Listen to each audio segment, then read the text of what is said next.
Hello,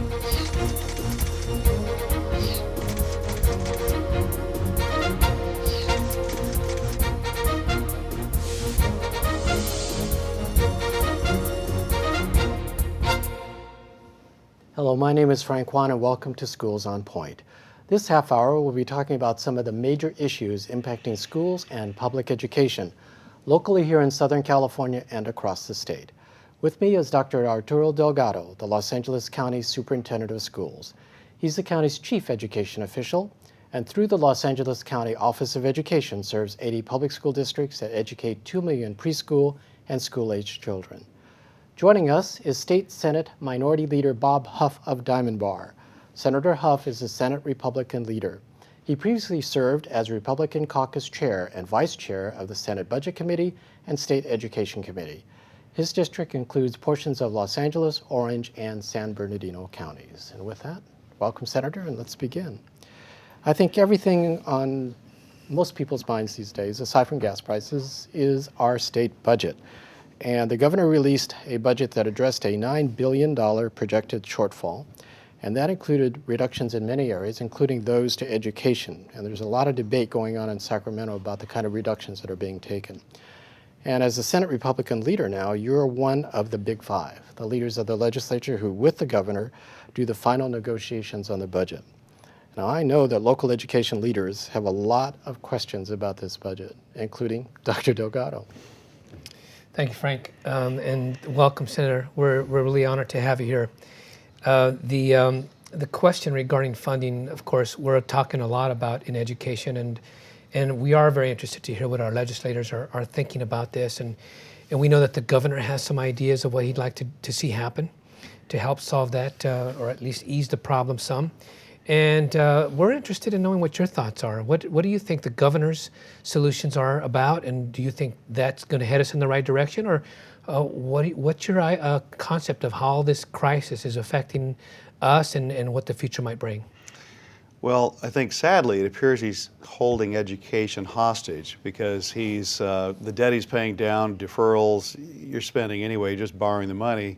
So it's no new money, but then he has $5 billion worth of trigger cuts on education. Well, 97% of the cuts are education, 90% K-12. So if the taxes don't pass that he's built his budget on, the cuts are almost all in education. I think that's unfair. So, just out the gate, I think that's problematic. Yeah, we're all talking about that because we're not certain exactly if it doesn't pass what the governor is trying to do. We're going to be faced with which programs need to be cut and which ones need to be saved.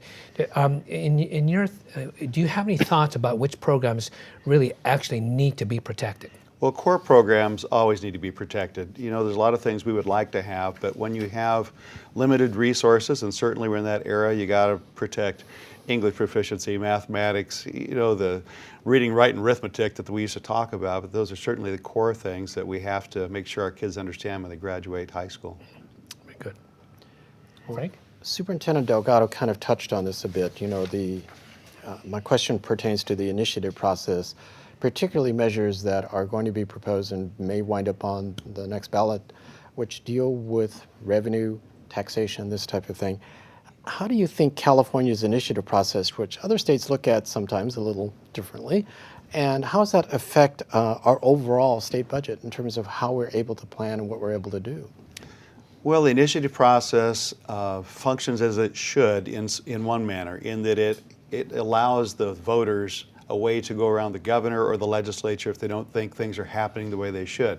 I think that's a good thing. The negative side of that is you get programmed into the budget a lot of debt and a lot of, we'll just say, ongoing obligations that we, the legislature, can't control. So part of the budget is certainly captured by that, we call it ballot box budgeting, and then we're left with less of that pie to have discretionary decisions on.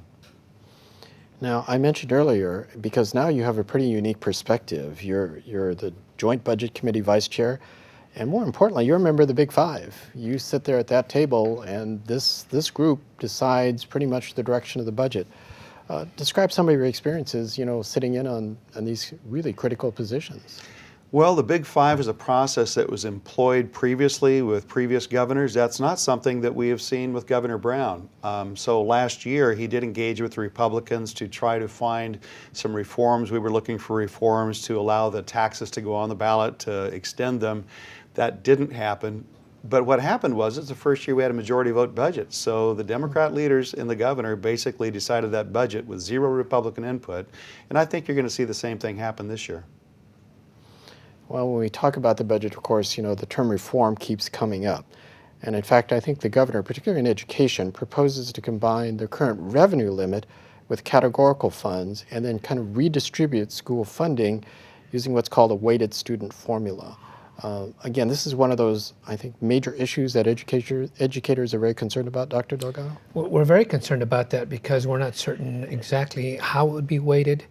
Whether there would be a drop in the base revenue before it's weighted, and then the impact that might have on some rural areas, and then perhaps even have some of our urban districts interested in going in one direction, and our suburban going in a different direction because of the way those things will impact their districts individually. So I'd be very interested, Senator, to hear what your thoughts are on that. Well, I think we all agree that we have a very Byzantine formula for funding schools right now. So the degree that the governor's trying to reform it is good.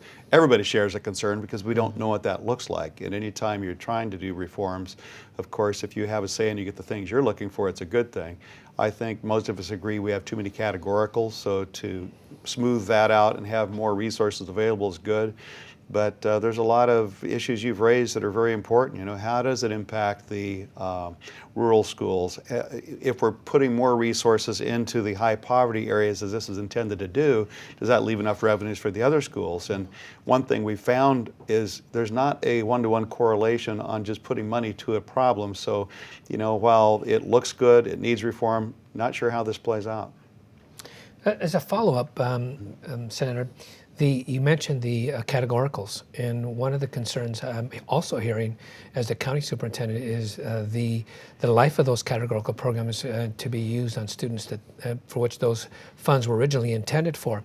What would you say to a school district that would receive those categorical monies and then sweep them into a general fund manner? How do we deal with that, with those special categories? Well, I think we should be looking at all categories, seeing if they've lived their life and time to retire them. Certainly, I think the more money that we allow local schools to have discretionary decisions over is a lot better than those of us up in Sacramento, top down, trying to tell you how to do things. Good, thank you. Let me move in a different area, although obviously it's still part of education. It's charter schools. And you've been pretty closely involved with charter schools, and in fact, you've done quite a bit, and your work has been recognized. I believe the California Charter School Association gave you the Heart Vision Award. So obviously you've been very active in this area. You also authored the Open Enrollment Act back in 2009. Now, as you may know, the Los Angeles County Board of Education authorizes charter schools, and we also review charter school appeals for authorization or renewal. So this is an important issue here in our office as well as throughout Los Angeles County, and I think the superintendent really has a perspective on this I'd like to explore with you. Yes, thank you, Frank. The charter schools we see as a real opportunity for kids all across the state and really all across the nation. We're excited about some of the potential that can come from charter schools, but we know that they have some challenges as well. What are some of the specific challenges that you see our charter schools need to be looking at? Well, ever since I've been in Sacramento, it seems like there's a lot of pushback from the public unions on charter schools because they just operate under different rules and they don't control that process as much. People sometimes forget that charters are public schools and they really serve as a laboratory for other schools. You can try innovative things and hopefully we can replicate those. But probably the biggest challenge that charters have is in funding. It's about $400 a student, as I recall, that's less funded than the regular classrooms, which is a problem. But in spite of that, many of them continue to excel. Very good. This is an opportunity area, though, that you see in terms of continuing to stay engaged with charter schools? Oh, absolutely. I do think charter schools are a bright spot on the education horizon. They're not all perfect. There's problems with them. The good thing about charters is that charter's a contract, and if they don't live up to the contract, they go out of business. our public schools, they don't do well. We give them more money because we have a perverse desire to reinforce bad behavior, poor performance by putting money to it, and we tend to starve those good behaviors, the good, well-performing schools, because, well, they're doing well, they don't need it anyway. Continuing along the thoughts of quote, education reform, it's been a big part of your efforts in Sacramento pursuing this, and we've just heard that. Now, school choice, as well as teacher quality, are among the most prominent ones, and these issues have received a great deal of attention on a national level, and even right here in Los Angeles County. Dr. Delgado? Yeah, it seems that the public is very much in tune now to what's going on in education overall, not just public education, but in all facets of what's going on. We are seeing internet taking a bigger role. We're seeing charter schools. We're seeing just a myriad of different ideas that are coming within the normal program. Even as I speak with my colleagues, other superintendents throughout the state, they seem to be very creative as well and trying to make some great gains. But I'd be interested in knowing, Senator, what additional ideas would you have for us in terms of what else can be done? Well, there again, look to the charters and what's working. Many times it's being innovative in the teaching approach. But certainly, we have so many different ways of reform. We get locked into just the standard way we've always done things. That's what a bureaucracy or a system seems to encourage because it's what's familiar. I think online education is one of the most exciting opportunities that we have. Reaping the technology, I think we can overcome a little bit, and you don't like it to be the primary motivator, but we have less funding for class size reductions. So as we have larger classes, to the degree that we can use some of this online or more technology to help reach the kids, because frankly, this generation of kids, they get bored by adults talking. They like having gizmos. They like, something that's on a tablet, technology, and I think we can do a lot more there, keep them motivated and raise their scores. Very good. Well, with that, because of technology, do you see that as another opportunity area that we begin to try to take advantage of some of the innovations that are there, but they still have to be proven that they're educationally sound? But is technology an opportunity area for us? Absolutely. I've seen some of the new textbooks that they're testing on tablets technology. They're testing traditional classrooms with traditional books versus the tablets. I think the tablets are gonna, you're gonna see the kids that much more engaged and do better. We have to adopt technology. If we didn't, we'd still be back on clay tablets, right? Looking at etchings. We have already adapted. We just have to stay ahead of the curve rather than just getting so far behind that we're paying for old technology and losing our kids in the process. You just used an interesting phrase there, paying. Technology is not necessarily inexpensive. So is there any magic formula you have in terms of trying to help implement the technology that we know is available? Well, I would hate to say we ought to form another category of funding for technology, but certainly looking for business partners who can help out, and it's a huge amount of funding, and I recognize that. And yet, at some point, there becomes a savings, particularly in textbooks. Let's say if you have a medium that is expensive to get, the tablet technology or computer, it's expensive up front, but then if you can save a lot of the print publishing costs, and I understand there's the intellectual property and the research that goes in the textbooks that has to be paid for, but I think we can see a large savings just by getting more of the textbooks. Certainly we get away from those large backpacks the kids have to lug around with all their textbooks in them too. Here's another point, and it ties directly to what you just said. Senate Bill 1295, and it definitely talks about revenue. This would allow school districts to sell advertising space on the exterior of the school buses. It also offers some flexibility to districts by giving them some authority about how to spend the revenue that results from these advertising sales. Can you tell us a bit about this proposed legislation? Yeah, this is a bill that I introduced just because some states, I think there's 7 states that are doing it already, and to the degree that we don't have enough money. And this is not a lot of money, but it's some money that local schools could do if we just allow them to do it. It's not prescriptive. They don't have to do it, but if school boards want to be able to do it, they're already allowed to advertise inside the school buses, on the sides of buildings, and it's just one other step to generate some revenue that's not dictated by Sacramento to locals on how to spend. I want to come back to something else simply because it's so much a part of the public conversation, which is the reform piece again. Whether it's areas in revenue where it's something a little more innovative, like allowing the school bus advertising, but it seems that education reform has really become very much part of the public discussion, that it's a very high profile issue, and it's one which the polls show that the public is very engaged in terms of, very worried about what's happening with education. Why do you think this is? Because not so long ago it wasn't such a big thing to be talked about.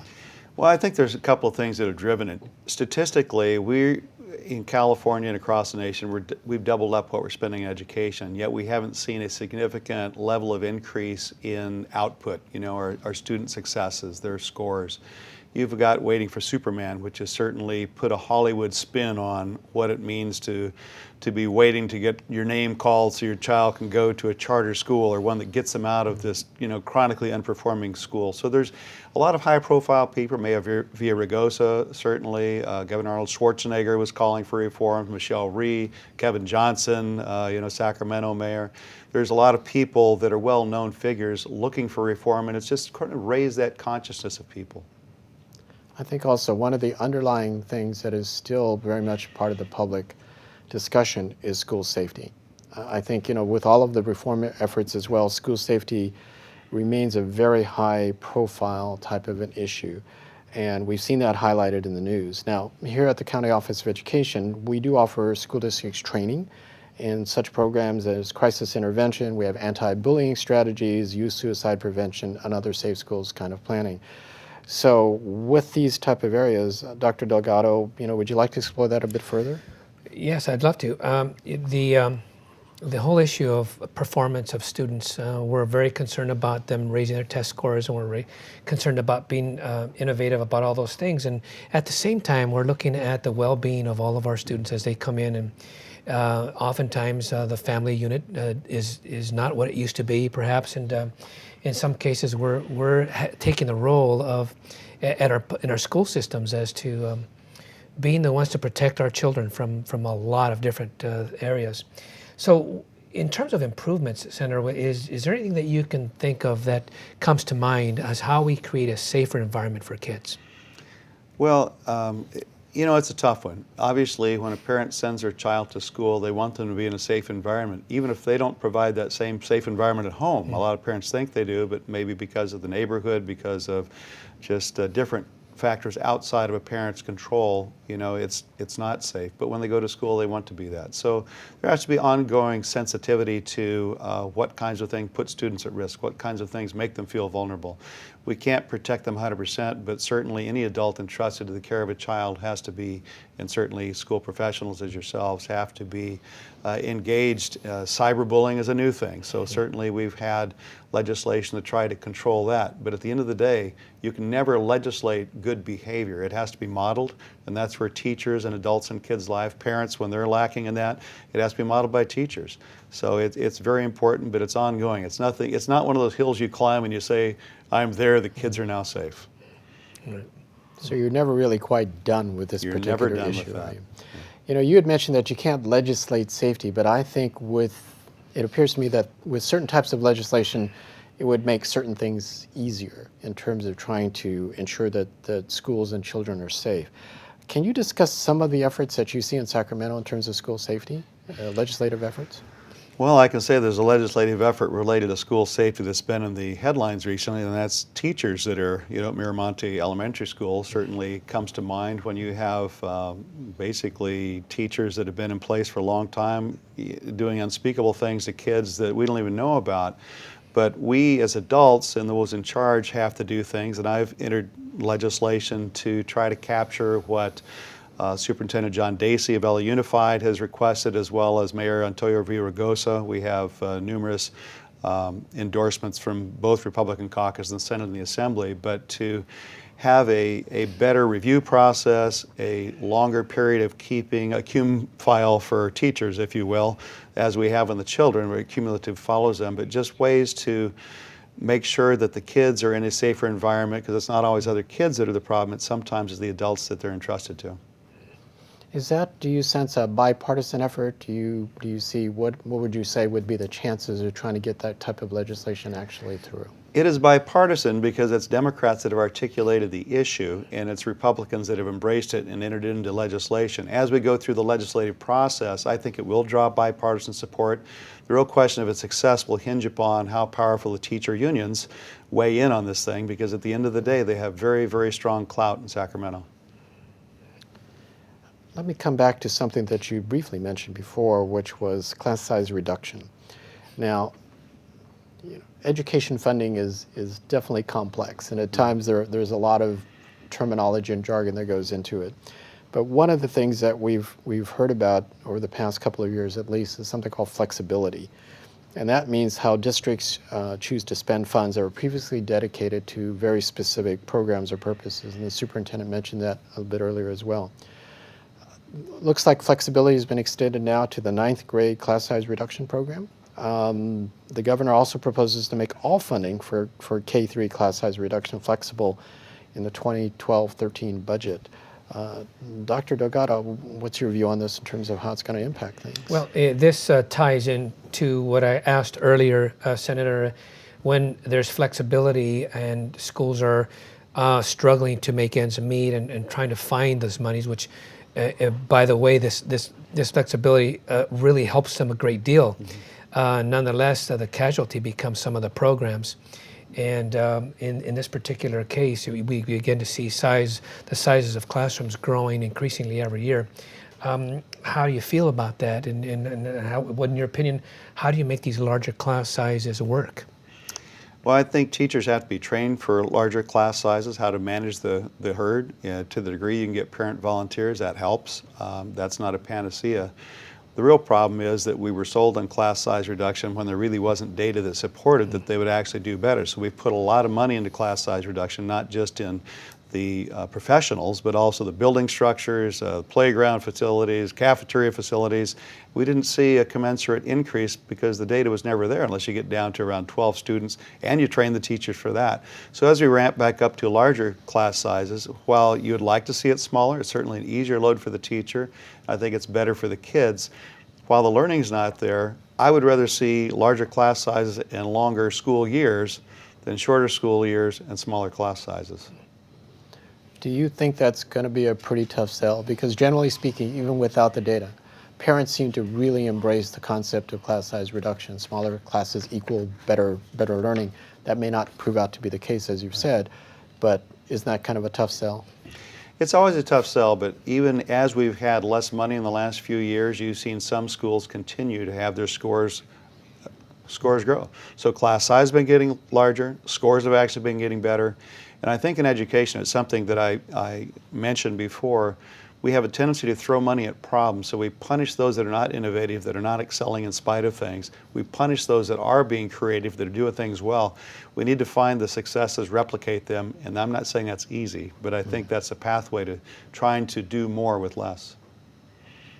Let me move on to a bill that you introduced last year, which was SB 161, and that would authorize trained school personnel to administer anti-seizure medication in an emergency situation to a student with epilepsy who's suffering a seizure. And I guess congratulations in order to getting the governor to sign that bill. Thank you. What problems really did you see that this bill aimed to fix? Well, there was a drug that was designed for non-medical personnel to administer to kids having seizure. It's basically Valium in gelled form. It had been administered by non-medical personnel at schools for 10 years, and then an advisor to the nursing board said there may not be constitutional protection for that and that they should cease doing that. So my bill sought to give legal protection to non-medical personnel administering this medication. What I ran into was a wall of opposition from public employee unions because they saw that as a job bill for nurses. And my argument to that was, even if we had a nurse in every classroom or every school, which we don't, only about half the schools have nurses, but even if we had them in every school, they're with other students, they're off on break themselves, they're, a lot of reasons. You just want to have adults, people around these kids so they can administer the drug. So you feel there's a real positive impact here in terms of how this bill impacts students as well as their parents? Absolutely. For those parents, and there's 93,000 kids that have epilepsy in California. So for a parent to send them off to school, not knowing if they're going to have a seizure or not knowing whether there's going to be a nurse nearby to give this, it gives them some peace of mind that at least if there are volunteers in the school that are willing to do this, then they can be surrounded by people that can take care of their kid because they can't be with them 24/7. I think that given that you only have a certain amount of time, a certain amount of attention, let's talk a bit about what you'd like to accomplish as a lawmaker. And basically, what are some of your legislative priorities this year related to education?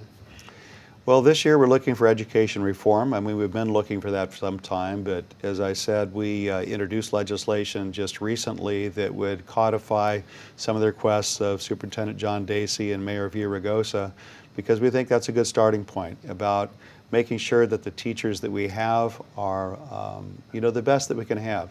Sometimes we hang on to teachers that have stopped performing, but we have a quality blind approach to our teachers. Definitely they're not quality blind. Every school knows who the good teachers are, who the bad teachers are. The kids know this stuff, and yet we pretend that they're all the same. So certainly if we can modify who we keep, who we don't by virtue of seniority, I think that would be a positive thing.